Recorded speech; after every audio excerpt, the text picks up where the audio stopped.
السلام علیکم ورحمۃ اللہ وبرکاتہ۔ ڈیل کے ڈیجیٹل ایجوکیشنل پلیٹ فارم سے سب دوستوں کو ویلکم۔ آج آپ کو ہسٹری آف روپیہ ڈسکرائب کیا جا رہا ہے اور آپ لوگوں کے ساتھ شیئر کیا جا رہا ہے۔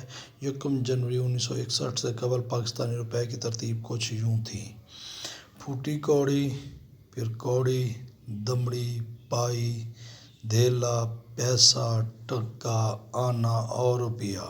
آج جو روپیہ ذلیل و خوار ہو رہا ہے، جس کی کوئی ویلیو نہیں، جس کا سکہ بھی بند ہو چکا ہے اور تقریباً جس کا کاغذی نوٹ بھی بند ہو چکا ہے، بلکہ 5 روپے کا نوٹ بھی بند ہو چکا ہے۔ 5 روپے کا سکہ ہے وہ جاری ہے، وہ بھی کچھ دنوں بعد بند ہو جائے گا۔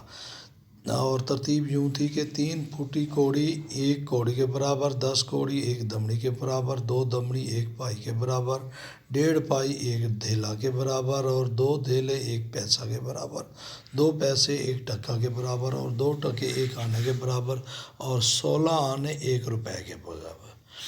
1 روپے کے برابر روپیہ بیچارہ جو آج بے حال ہو چکا ہے، کبھی اس 1 روپے میں 16 آنے، 32 ٹکے، 64 پیسے، 128 دھیلے، 192 پائی، 264 دمڑی، 2640 کوڑیاں اور 7920 پھوٹی کوڑیاں ہوتی تھیں۔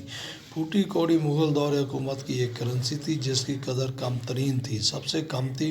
اردو زبان کے محاورہ میں بھی پھوٹی کوڑی کو محاورہ محتاجی کی علامت کے طور پر استعمال کیا جاتا تھا، مثلاً میرے پاس پھوٹی کوڑی تک ہی نہیں بچی۔